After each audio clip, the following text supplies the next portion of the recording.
रहमानिर्रहीम रब्बिश्रह ली सदरी व यस्सिर ली अमरी वहलुल उक़दतम मिन लिसानी यफ़क़हू क़ौली rabbi ज़िदनी इल्मा. Dear students of class 10th, today our topic is the equilibrium constant expression and the law of mass action. Now the question arises, what is the law of mass action? Students, this law is given by Guilbert and Veitch in 1869. This is a universal law, and this law is only valid in for reversible reactions and dynamic equilibrium equations. So, first of all, we divided their equation or their definition into two parts, like that the rate at which a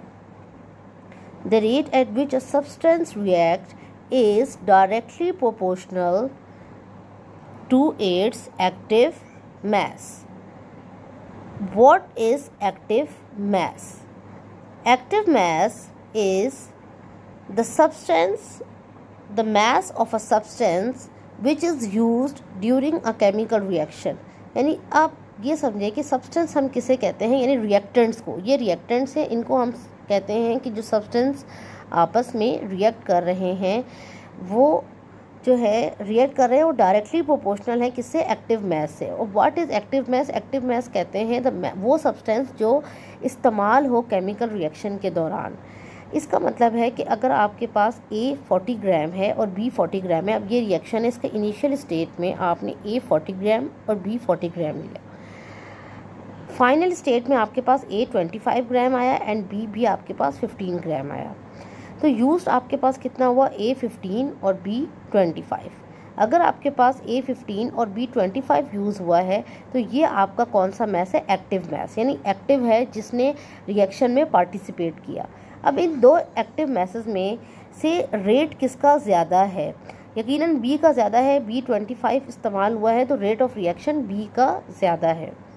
now the second part of this law is and the rate of a reaction is directly proportional to the product of active masses.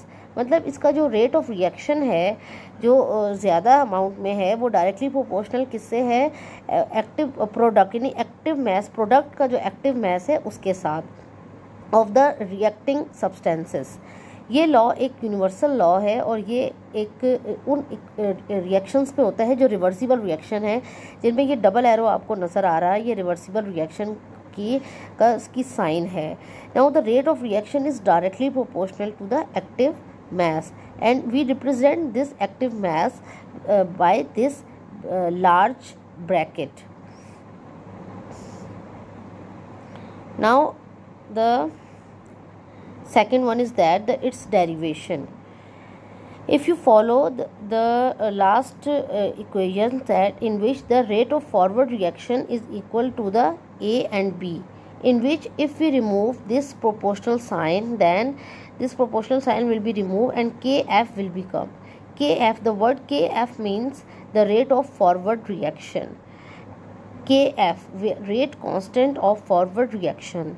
And in another way, when the reverse reaction take place, in another words, we can say that the backward reaction or the reverse reaction. Okay ji, Kb, C and D. Kb means the rate of backward reaction. At equilibrium position, forward reaction is equal to reverse और backward reaction. यहाँ पर हमने इसकी active message की values को put कर दिया और हमें पता है कि Kf डिवाइडेड बाय Kb है और ये इक्वल है Kc के, and this product is divided by reactant, means ये प्रोडक्ट डिवाइड हो गया आपके रिएक्टेंट से. Then this is the derivation of law of mass action.